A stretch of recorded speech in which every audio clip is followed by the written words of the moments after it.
This episode is brought to you by Google Chrome. You think you know a browser, but Gemini and Chrome? That's new. It can help you with practically anything on the web, like restoring a vintage motorcycle from a 50-page restoration blog, or finally break down that long article you've had open for weeks. Gemini and Chrome is here for it. Ready to make anything online make sense? There's no place like Chrome. Check responses, setup required, compatibility and availability varies 18 plus. The rugby season is finally over. Thank Christ. Let's start the show.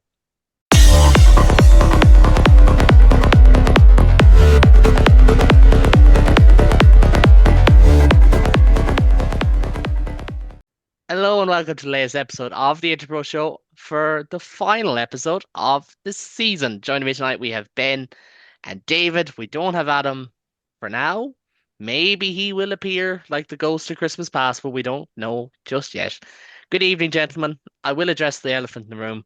Not calling him an elephant. It's the big Limerick hat, Limerick jersey, and Limerick headband that he happens to be wearing. Ben, had you a nice weekend? Come on. It was an excellent weekend. Um, it's, and I've said this many times, anyone who isn't aware I'm from Limerick, you are now, you should be at this point. Um, but look, Dave, I'm not to labour the point, but they're a very, very special team. It was a very, very special day Sunday. And unfortunately, one of the hosts was one of us was always going to be on the bad side of it. If one of us were to lose to someone, I wouldn't have minded being Galway, but also Liam's home where he belongs. And it's been a long, long weekend. And anyone expecting me to give actual insights into this, I'm so sorry, but whiskey and Guinness exist. Yeah, But I it's hope you did not. have a nice Sunday result aside, Caleb. Genuinely, I did you? had a nice Sunday result aside. I got a lot of steps in because we were up early, and there's only a certain amount of times you can just walk around the place. Yeah, it was not fun for me as a goal man. I think we'll be back. I think there is numerous All-Ireland finals in this team. Obviously, win them is another kettle of fish. But yeah, the greatest game in the world. And it's funny because hurling is probably the greatest game on grass, and it did not produce its greatest final. And soccer is the biggest sport on grass, and it did not produce its greatest final on Sunday. And golf is one of the finest sports played on grass as well. And it wasn't its finest week either. So it was the weekend that everyone like we've been talking about it all year. July 19th, it was going to be the day of days, and it was just a bit okay. It So it all just kind of, and like, as good as the hurling final was from a certain persuasion, it was not a great game by any stretch of the no, imagination. And then we came home, and personally, we got home in time for extra time of the football, and I was like, oh God, nothing has happened. Just nothing has happened in this game. nothing. And No. Saturday morning was a different level of disappointment and nothing that we're going to get to. It was a weekend happened. A weekend Yeah. happened.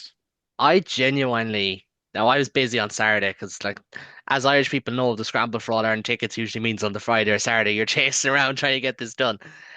I could not tell you what happened in the Wales game or in the Scotland game. Like could not tell you. I know Wales lost. I know Scotland won.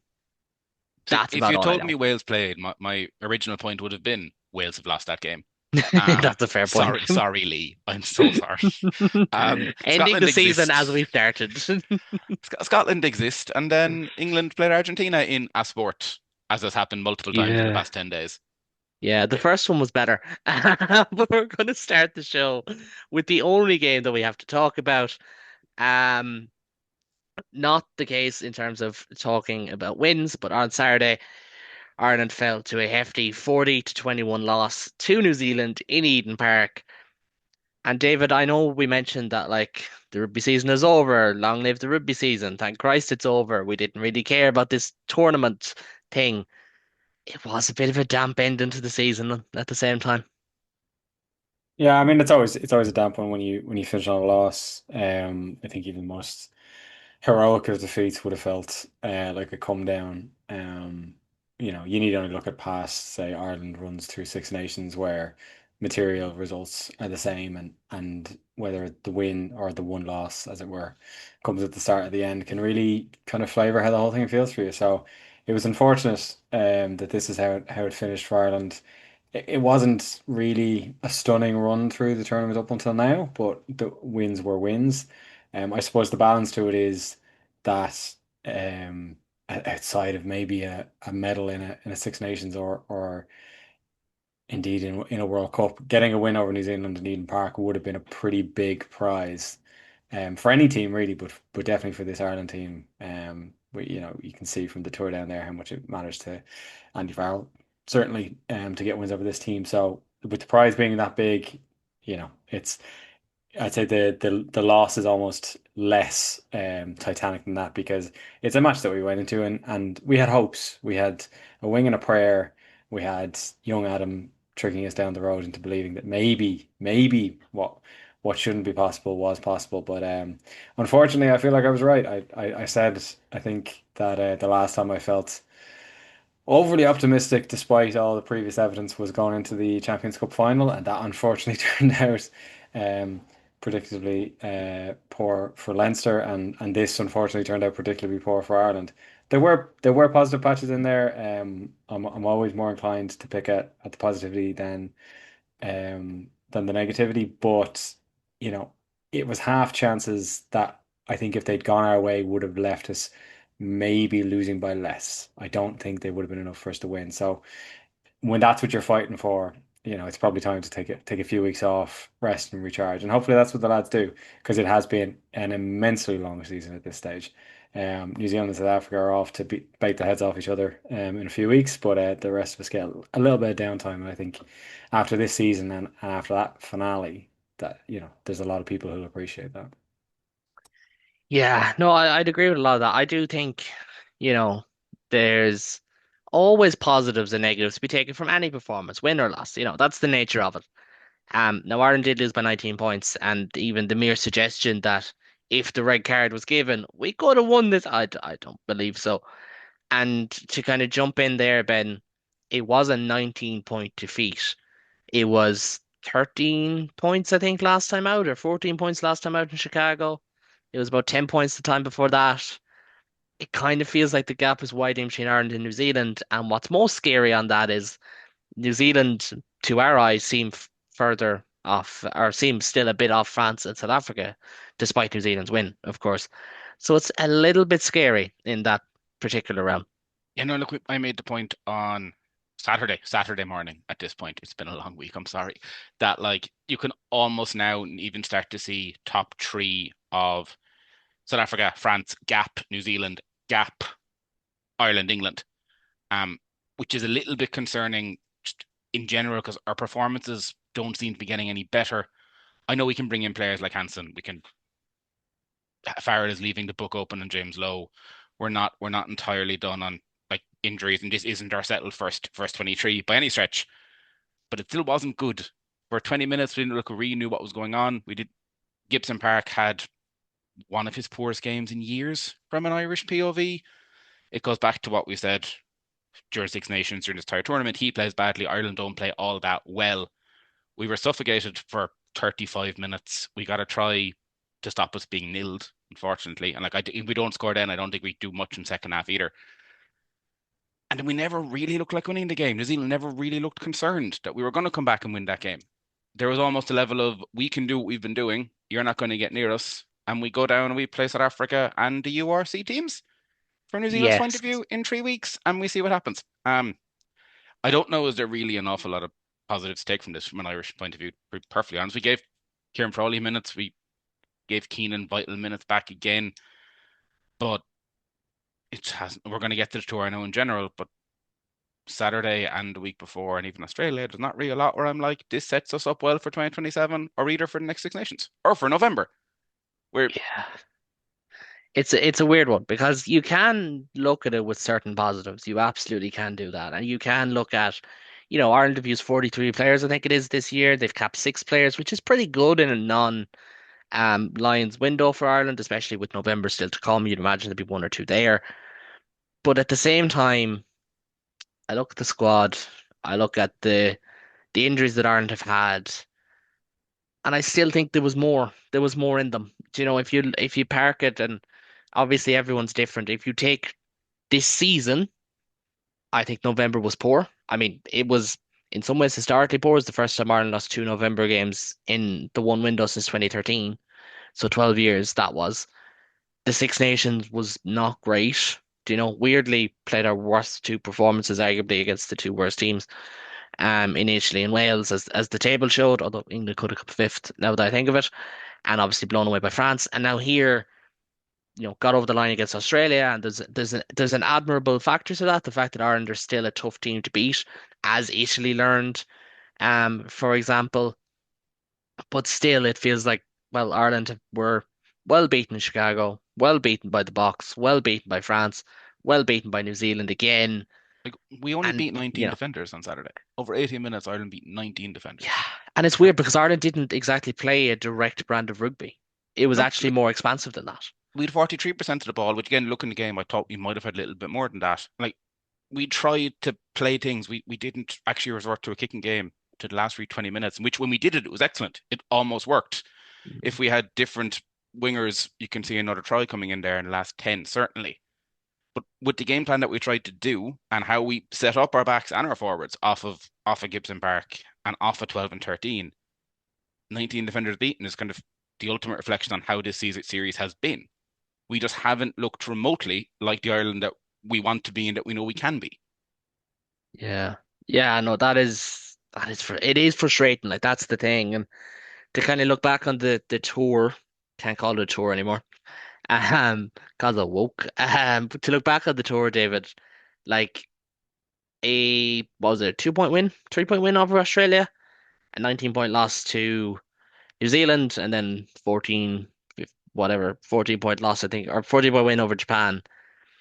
Yes, Ireland have got their 10 points or whatever it is, and they're doing okay in that regard. They should beat Argentina, they should beat Fiji, and then it's probably a de facto semi-final against South Africa at home in November, more than likely.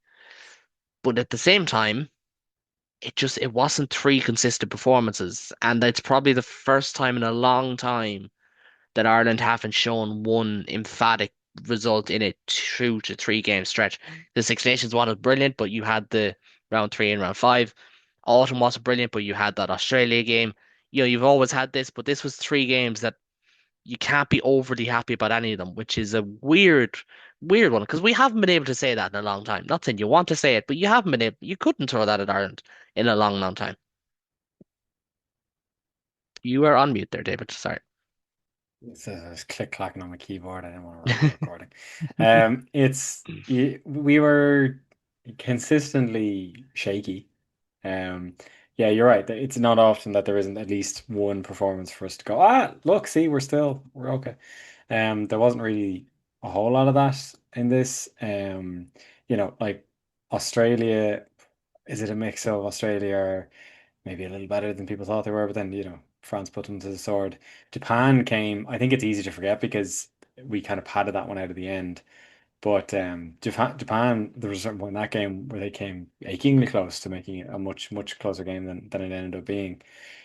Um, so yeah, there definitely wasn't that rock solidity from Ireland. And I do think there's, you wonder if there's a certain amount of fatigue in the team that they have been on the go for a very long time. The bulk of or certainly the portion of the squad that came from Leinster, obviously we're going right up until the end of the URC. The other three teams had less than um, resounding finishes to the club season. And yeah, I think it's a really weird year for Ireland. It's not necessarily where you feel the team wants to be 2 years, a year, 18 months out from a World Cup. That being said, we've been in much better places 18 months out from a World Cup and had it all fall apart much quicker. So if the one thing you hope for is that Andy Farrell will put it together, he has done that in the past. He has pulled the team around. He has got his ducks in a row just in time. But yeah, it's getting to a weird stage where it's kind of like if we're going to do it, we'd want to start doing it soon enough. Because those three tests in the autumn, you would imagine that Fiji game is probably the last time that we're going to see. If you haven't played by that Fiji game, you're probably not going to the World Cup. So anything we want to see, we probably want to see by then. And I will say, I do think we've seen a lot more players. I think we've actually seen more rotation than we necessarily would have expected to.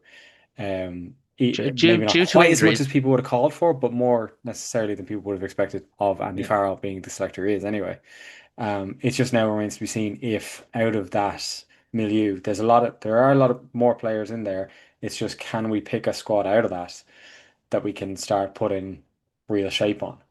Because it's all well and good picking, and we do have a lot of good players coming through, but it's all well and good having this many loose set props or this many potential second rows to be able to put them all together cohesively and go, this is the unit we're going to send out and we're going to play. And I know it's not always to people's taste, but Ireland are a systems team. They are a Oh, structured team how I wish we because had more props we on don't either have side. we don't have just random game breakers the way some other teams do. So at least not at the moment. So we're going to need to build some sort of cohesion out of that squad. I do think there's now evidence that a lot more of that cohesion can come from players who don't necessarily have to benefit from being cohesive at club level as well. But I would like to see some shape come out of the squad. And by the end of the autumn series, I would like to have a fairly solid squad who can then carry into the Six Nations and go from there. But yeah, it was because this was shaky, and like that's okay if there's better around the corner.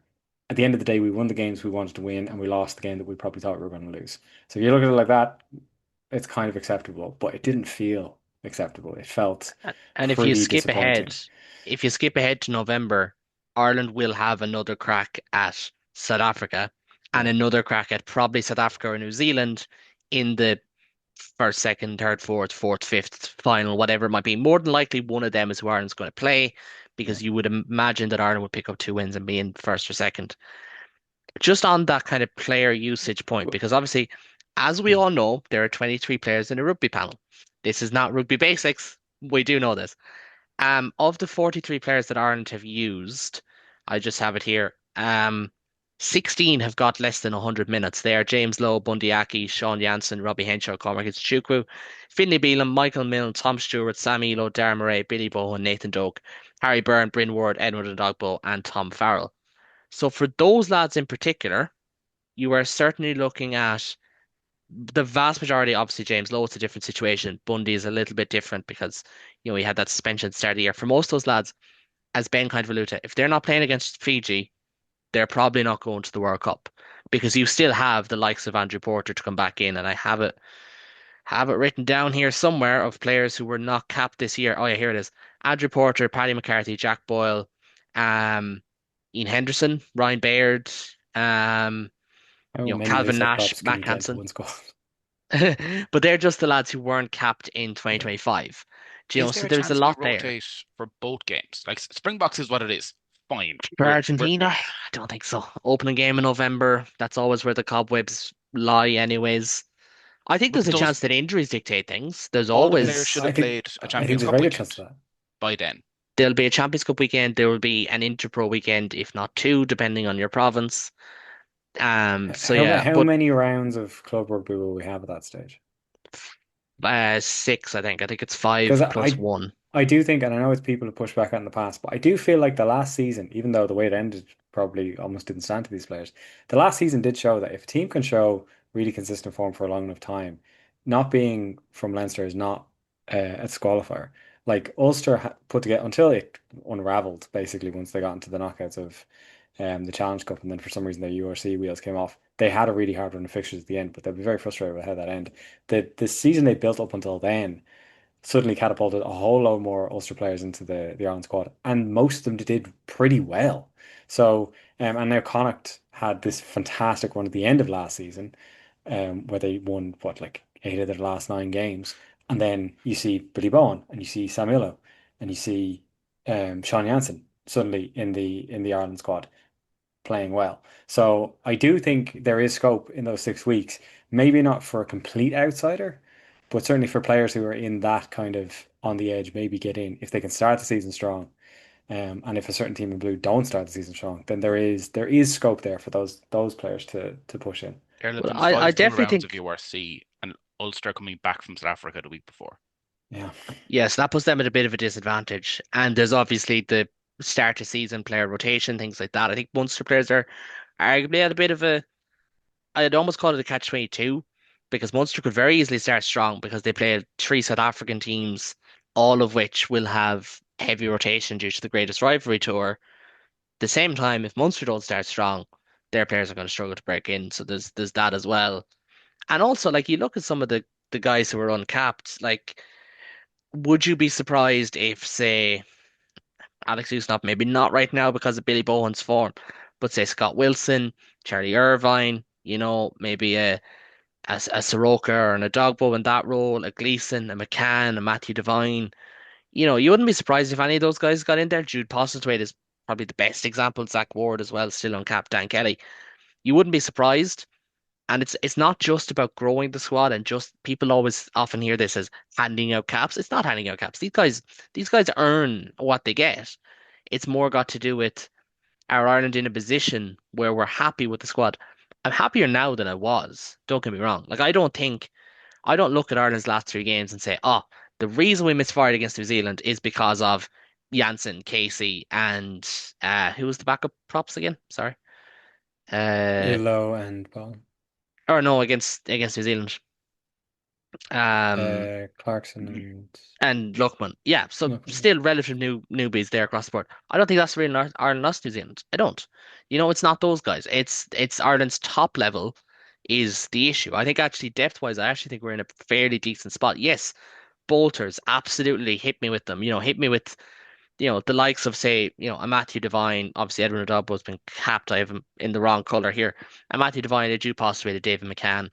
Guys like that. If they break through, absolutely, great to see. But I actually think it's more at the top end, and it's more, you know, let's back Nick Timoney against Argentina and give him that shot. And maybe he reaches the door down to the point that we go, oh, okay, he has to start.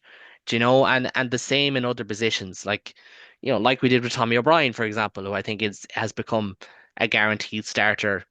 Maybe not guaranteed because Matt Yeah. Hansen has to come back, but possibly close to guaranteed. Stuart McCluskey. Yeah. Just Well, we those had a guys is where yeah. I'd be looking at personally. We had that stat from was it Opta Johnny that I think I shared earlier, which was that in the Nations Championship there were three forwards who recorded a gain line success rate of 80% or better with a minimum of 20 carries, and number one was Nick Timoney on 85%. Mm. So like, and it's always tricky because it was tricky for a long time because you're like Josh Van der Flier is such a good player, but now you can reasonably say Nick Timoney's also a really good player. So it could be a horses for courses game. There could be games where he just thinks Timoney's got what I want for this game, and it makes sense to bring him in. It wouldn't be the worst thing in the world to have two guys both of which you can rely on. Um, And so that's yeah, kind no, of my point for Argentina. We won't, I don't think we will, but I'd like us to use just that second layer a little bit. Bring in your Luckman, bring in Clarkson, bring in O'Toole, bring in Timoney, let McCluskey start again. Maybe don't give it to Casey, fine. Give it to whichever one of Sam or Jack you're not planning to play against South Africa. It could well be Frawley, depending how his Connacht thing goes. Use that Argentina game as almost a blending, if you will, of kind of 8 and 7, or like building the 23 that way. Fiji, fine, we'll rotate heavily Fiji. South Africa, then you should have this is the 23 one playing Six Nations I could from 1 see to 23. I could see Argentina having a little bit of that in the starting team, but there will be a very strong break glass bench. Yeah, Yeah, that's common enough. And that would even that even at that, like because there's always cries for X or Y to come in. Like ultimately for me, guys who have 100 plus URC caps, we should not be afraid to be playing them. Like No. like realistically, like okay, I'm pretty sure Nathan Doak's on like 99, but we'll count him in the 100 club. Nathan Doak, be it say a Dan Kelly, like Jeremy Luckman would have been an example prior to this year. Even Tom O'Toole, another example prior to this year. Tom Stewart, like we shouldn't be afraid to pick these guys because they are good rugby players. They have got plenty of experience. And I think what we've seen in recent weeks is, and I think Sean Janssen against Japan was a prime example of this. If you put a guy in with two, with a pack that complements him, or with a partner who complements him, yeah, they're going to play well because they have the ability. Do you know what I mean? Dumb it down, play a little bit simpler. One thing that really stood out to me about New Zealand's game plan, and it's probably the one thing that has frustrated me about Irish rugby in the last couple of years, that's simple rugby is all in vogue right now. Can anyone tell me what scheme France use? No. They just play a very heads up mercurial brand of rugby. South Africa is a little bit more bish bash bosh with Tony Brown, thrown in there, don't get me wrong. New Zealand, I don't think I've seen a New Zealand team who were as prone to carrying off the shoulder on first phase as much as they did the last day. They wanted to win the gain line and go from there. And it was impressive. Like as a rugby nerd, it was impressive because you're so used to New Zealand are going to spread the ball wide and some center's going to hand you off and you're going to look like a fool. And that's just the New Zealand that I grew up watching. But if I'm Ireland, I am certainly having a look over my shoulder and going, you know, could we try and find a way for Edwin Adogbo and Joe McCarthy to be like 80 minutes between them? And then we've got that full power in the second row. Or am I looking at, say, Sean Jansen? Or am I looking at trying to think, is there another power 12? We'll just go with Jude Bostwick again as a good example. Am I looking at these guys and going, they play a little bit more directly? Let's see what we can do with direct hitters. Kind of like how we realized the pace on the edges has actually suited our game plan when we went with O'Brien and Balogun in the last 2 games in Six Nations or last 3 games. So Like if we certainly did one. a second row of a Dogba and Jansen with then a bench option of Byrne and McCarthy for just the Argentina game, Mm. you then have Byrne and cover the back row. You're given a second row. See, I think they'd work really well together. I for ages have been like, I want a Dogba McCarthy. Put Jansen in there if you want. Let Dogba do the heavy stuff. Fine. Try things. We're at a Yeah. point where we have to try things now. Like Six But Nations, we're not it's gonna. We not have to just win it's it. not just trying for trying's sake. It's No, getting down to that 40, which I think we're at now. we have our Um, starting 15 more or less. Let's we see have if we can starting 15 bulk more or out less. that Bar 18 number to 11 40. right Yeah. now. It's very hard to say we have a number 11 currently because obviously James Lowe. And again, someone like Jacob Stockdale is still, you cannot say he's someone that you can overlook, even though I think there's plenty of promises who will. In a word, or in a number even, in a number would be better. Out of 10, what would you give the last 3 games, David? Jesus, that's a harsh eye roll. This is on video. Are you forgetting that? That's hard. Oh, I don't know. Like a soft six, maybe. We They've did lost the win two faithful. games. We did win 2 games. We can't Yeah. be too harsh. Like, But also that's the benchmark. Like the yeah, benchmark is winning those 2 games. yeah. Do you Okay, know? well then, I'm not gonna give it a passing grade. That's like 4. No, I'll give it like a 6.5. I think it's. I think Depends which European country you're in. Some of them have a higher passing grade. the Americans have whatever their weird fucking system is as well. Ah, yeah, Uh, but don't mind them. They don't they mind did Yanks. the Muppet Show in as part of the halftime, and that was the best part The of it Muppets thing somehow. was the best thing about that. Well, that and Shakira, The but the Muppets were on the Muppets was the halftime best show. thing. The Muppets are in the Yeah, halftime show, Ben. Go seek it out. Yes. Oh not seen Miss Piggy no. singing it. Oh, come on, Yeah. she's a national What? icon. As were Yeah. BTS, as was Shakira, as was Ronaldinho, Madonna, and R9, all in the same car for some Ah, but reason. the Muppets. And the Wait, Muppets I'm playing going to be Seven called the Nation Muppet Army. comms. I know it, and on the comments. I know I They am, but did. still, the Muppets. We had Yeah, Animal playing the drums in a World Cup final. That was doing worth. Seven Nation That Army. was In a Caolans word, very David, conveniently leaving out by far the worst part of that thing. And I actually which don't was, hate the kid as much as some people do, but I don't know what Justin Bieber thought he was doing there. I don't oh, know it was bad. It what was he, bad. it was not the Well, moment. Justin Bieber took the moment of this is a World Cup final halftime show and decided to go with the energy that a 16-year-old brings when he plays the guitar for his girlfriend. yeah. And Jesus, I was I was actually like, waiting for what it. is this? Well, you're now selling Um, the halftime show to me, though, and I've okay, seen none you of can it. This watch is it afterwards. You excellent. can watch it afterwards, I promise. David, because you watched it live, Yeah. which was worse, Justin Bieber or Tom Cruise? I like Tom Cruise. But the, He's the a speech weird it was a human bit being, but I corny like Tom now, Cruise. Oh Tom yeah, but Cruise that's made a Tom speech. Cruise. but that's I just also watched America. someone did a great thing where I was it was a trailer for Before the Odyssey. I don't know what the actual film they were advertising was, so that's a bad move on their part. But it was like a smash cut of all of Tom Cruise's films, like from like A Few Good Men and like Jerry Maguire all the way through to now. And you just realize he's a weird man who's lived a weird life, but he's a great actor who's put together a hell of a body of work. And like still one of my favorite Tom Cruise moments was when he came in at the end of the Olympics and picked up the flag because you could see all of the best athletes in the world go, "That's fucking Tom Cruise." So yeah, no, I like Tom Cruise even though he's weird. Justin Bieber was looked lost. Yeah, I'm not going to say that the halftime or pre-game entertainment was less than that at the World Cup, but did leave a lot to be desired at certain junctures. Every single one of the Tipperary Jubilee team was a great player, which I find hard to believe. That's not an anti-Tipperary bias.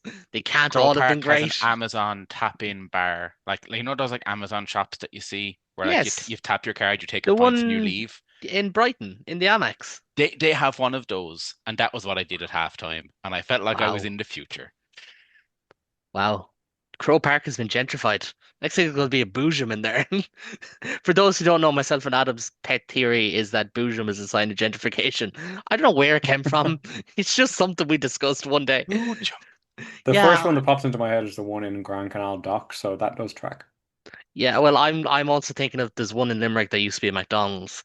It was Oh, better as a that's McDonald's. definitely gentrification. Have you played a Yeah. McDonald's at Boojum? No, 100%. they've put the Boojum beside where McDonald's used to be. The Oh, is Boojum it is here. beside it? McDonald's, yeah, McDonald's closed afterwards. But Oh, like okay. they're also neither are in great locations, and like Boojum is still there. So I guess it won due to Yeah, true. gentrification. Although we did fall out of Phil Flannery's one night and end up at McDonald's when we were kind of lost in first year. Phil Flannery's?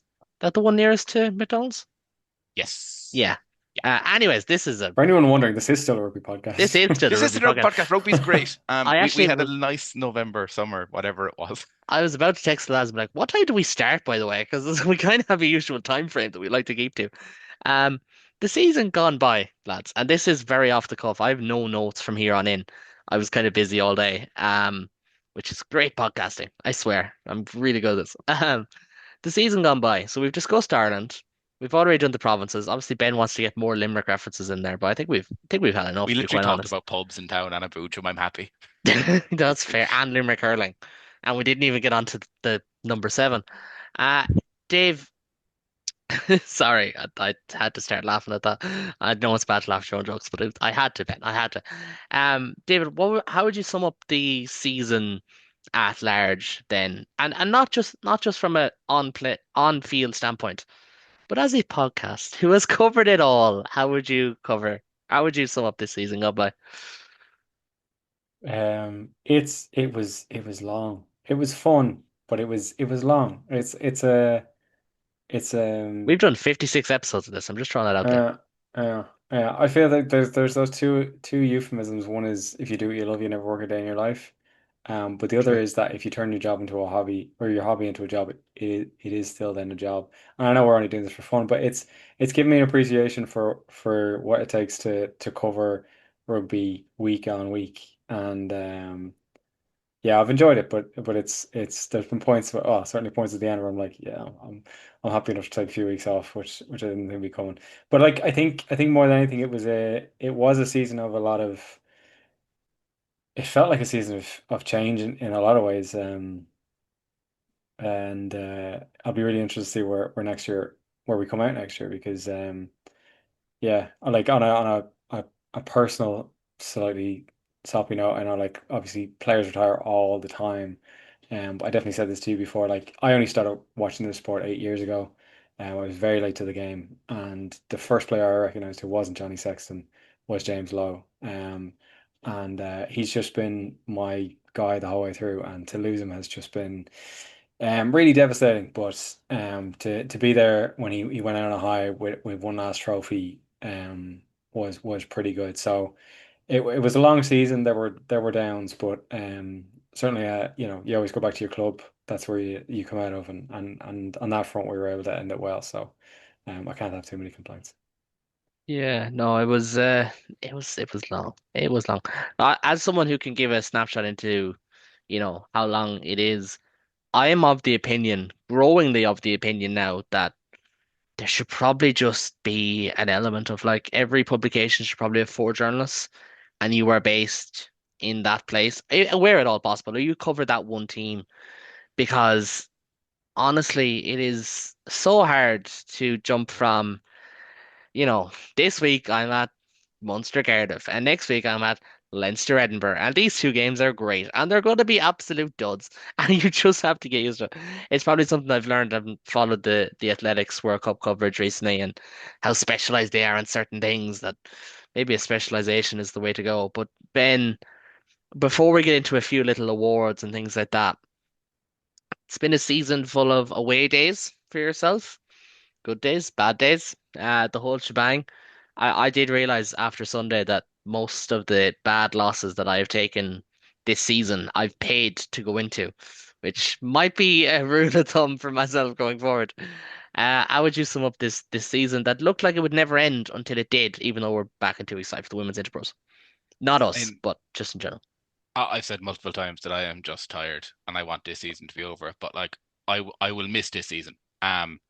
From on the Munster side of things, there was ups and there were serious downs and there were things that happened that we haven't talked, we're not going to talk about, but they made the season drag on and go ways it probably shouldn't. But again, I look there, started so brightly, kind of fell off a cliff a little. Had that November to January period that was just what is going on? Why is rugby happening? Then Six Nations happened and got a little bit better, and then we just came back to rugby is still happening. Oh God. Um, like I will say, anyone who's here get a chance to go to Toulon, go and do it. It's a cracking place to watch rugby for a weekend. There's a pub run by a church that I cannot recommend. It's God. just excellent. Um, Can we I just would give like. that? Can that be the first award of the night? Pub of the year. No disrespect to so many great pubs that we have all Oh, it's Le frequented. Grail. It's 100% Le Grail. It's the Graal. The Graal? Le Grail. Yeah, Graal. I'm not sure in yeah. Toulon. It's What a excellent. spot.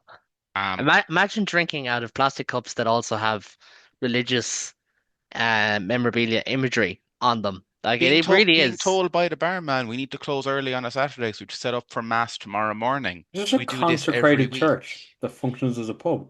Yeah, It's just it's yeah. literally built into the back of the church, and all the Now it staff are doesn't either look like a volunteers or priests. yeah. They don't And get What? paid. one member of our traveling group on that trip may have been asked what type of Irish Christian they were.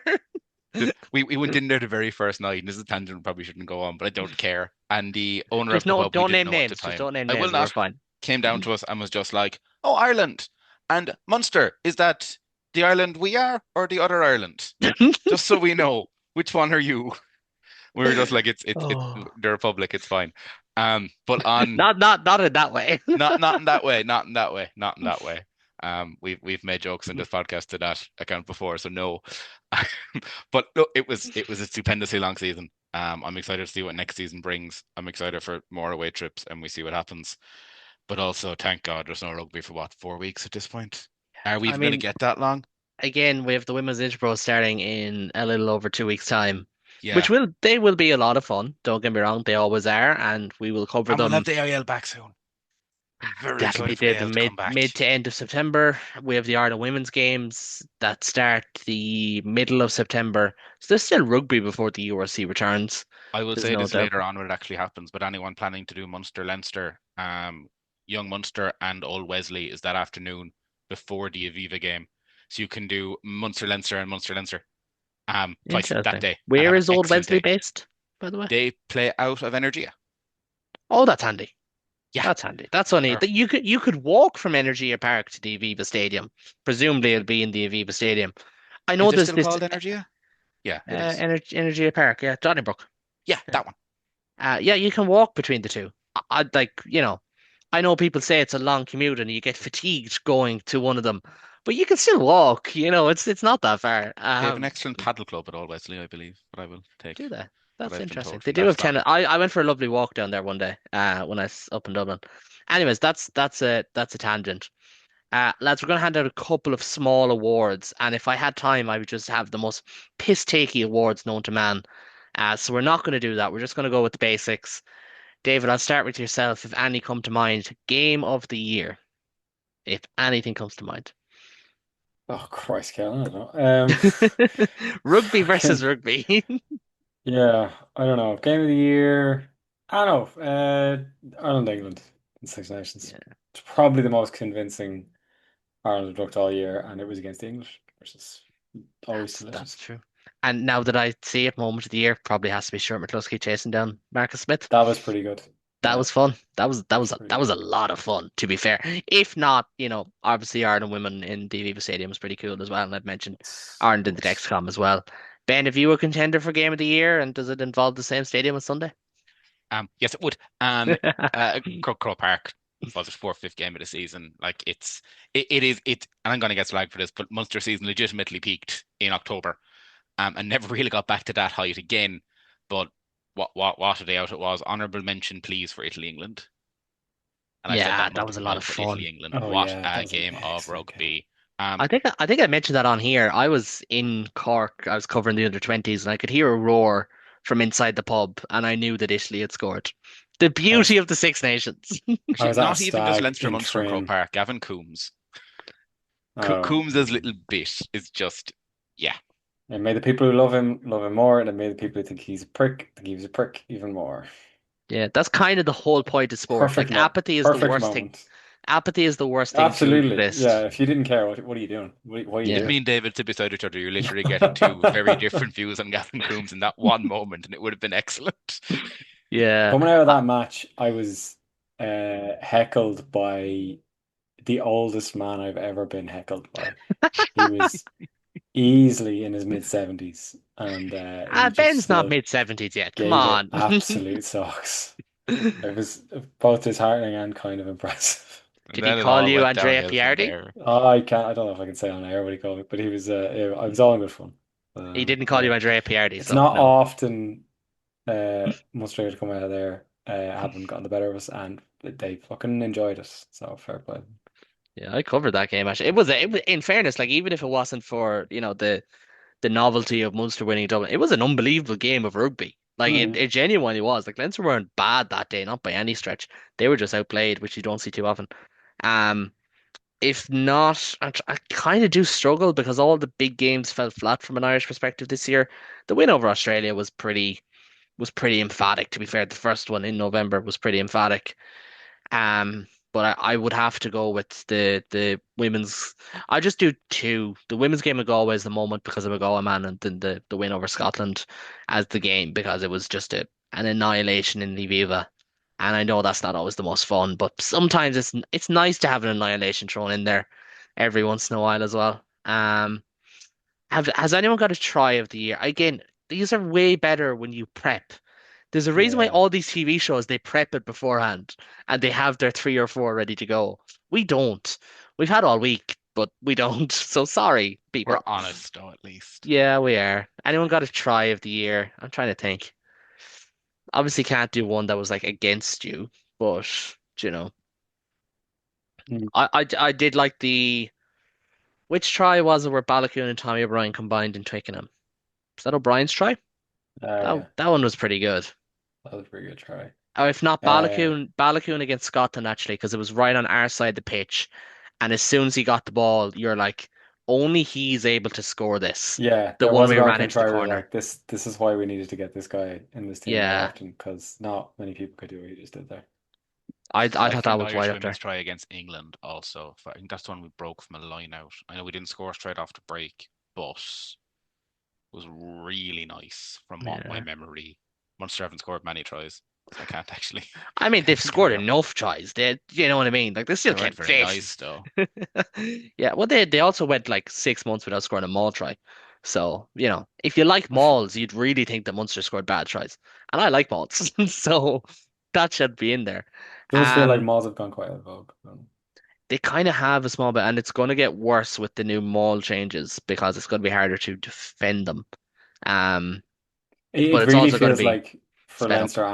Leinster and Ireland, malls have just become an exercise in Josh Van der Veer's passing skills. Yeah, that's true. And Like they're that not is bad. they're not bad. Like he's pretty Not good, but bad. that does, I was like I was watching it at one point and I just it just caught me in the moment of him delivering the pass. I was like, I can't remember the last time we went to a mall and it just went back to Dan Sheehan and we just like mauled. It's like always off the top or tunneled down and thrown out. Like I can't remember the last And time if we you do, actually it's on the mauled. 5 meter line, like not in like Yeah, midfield. yeah. But And even then it feels like that's actually the it's the nothing. next one I was going to go for is player of the year. I want someone to not say Stuart McCluskey. I'm going to say Stuart McCluskey, and I want someone to say something different because it is him. Like it objectively is Stuart McCluskey. Is there anyone else that puts their hand up? Because right, I'm going to throw it out there. Right, yes, Ireland have got world class players. I'm not sure anyone hit their maximum in the same way McCluskey did. That's kind of an important distinguisher. And the more I think about it, and the same way for hurling, it's the same way for football, same way for rugby. I don't follow soccer as much. It's kind of hard to pick awards this year. Feels like everyone's just kind of samey in like every code that I watch. It's kind of insane. Golf, it's impossible to pick a player of the year. Everything I watch is just all samey. It's not great. Joe I'm going with Stuart McCarthy McCluskey. had a really good season. Joe McCarthy did have a good season. Yeah. Less flashy, obviously. But he had a very good year. Honorable mention for Sam Gilbert until the quarterfinal. He had a mare in the Yeah, no, he quarterfinal, did. but he But had a huge for impact at Connacht. You could go with either one of the props. I think Billy Bowen is like the story. Not sure if he's the player just because, like 16 games, 8 off the bench. But like that's a cool story, no matter who you are. I'm trying to think, is there anything else? Like what do wrap-up shows usually touch on? I don't really know, to be quite honest. Um, Usually when I do wrap-up shows, it's like, oh, thank God the season is over, goodbye. Maybe I should have ended it with that, to be quite honest. Maybe I will end it with that. Just for those who don't know, if you've gotten this far and don't know this, fair play to you. We're going to have provincial podcast next season. We're going to have our own YouTube channel next season. This is going to be your hub of Irish rugby. We're going to have the Interpro show. We're going to have the Ravenhill Rambles, the Red Army podcast, Creed Connacht, I think it is, the Heart of Connacht, and a Leinster one, which I cannot think of the name of because I don't think we settled on a name. Crean no, Connacht's excellent. Well done on that. That's really good. Thank you. Thank you. It's one of my better ones. And I can't remember if we've settled on a Leinster name, but a Leinster podcast as well. We are still looking for Connacht guests. We are still looking for Leinster contributors as well. Munster and Ulster is wrapped up, sewn up, ready to go. And the Munster one, we will hope to have some Interpro stuff. The women's Interpros is around the corner. But apart from that, I don't think what is there anything else left to say apart from thank you to the two gentlemen and Adam, of course, and anyone else that contributed to the show over the last couple of months, over the last Can I just say 12 thank you just to months. anyone who interacts with us in general, just comments, social media, whatever. Actually, do you know what? Probably the better way to go is anyone who has actually addressed us in person. It's a weird feeling, but it has happened. I don't know. Sorry, David. I don't know if you have. I know myself and Adam have had it. no. And Ben through his friends. It's a weird feeling to know that people in real life watch the podcast or listen to the It is. podcast. I've gotten that. I've actually gotten that from one or two people who I'm friends with, which is slightly more horrifying. In some ways, Um, yeah. from the Like one I or know two times I myself posted up and my producer story. Lee give out in the comments sometimes, but they genuinely are appreciated and Ah, give they are, out to yeah. us, like shout at 100%. us. We're just, as we've said multiple times, we're just four lads who come on once a week and talk about rugby. Yeah, Like we And we appreciate do it. anything but talk about rugby when we're not recording, which is It's true. almost more impressive. we don't You claim know? to know what we're doing, because we really couldn't if we tried at this point. But no, it has It's a the yeah. both he and Adam has been an excellent season. Yeah. It's I'm been David? sure we will be it's a back. very busy, very it's just, what's my professional answer? It's a very busy media landscape out there, and we don't pretend to know even a little bit about what we're talking about. So if you tuned in at all to listen, I hope you enjoyed it because that's really all we're here for. But thank you. Yeah. I think this is the moment of the podcast where we leave in a message for Adam to see if he makes it this far, and then he can message us in the group chat. Oh, no, do we get him But just to like make a voice note and then Lee can just put it in? that's too messy. Last episode That's of the season, come on, you can't be doing that rough would cuts. involve edit. That's a great idea from the person who doesn't edit the podcast. Exactly. Although I did say I'd help with the editing next season, I'm not looking forward to it because I feel like if you guys knew that I was editing next season, you would drop so many slurs and Jump cuts all year F-bombs. next year. You wanted a test for Adam at the end of the podcast. That's the test. Let's see if he Oh, knows that you're the target.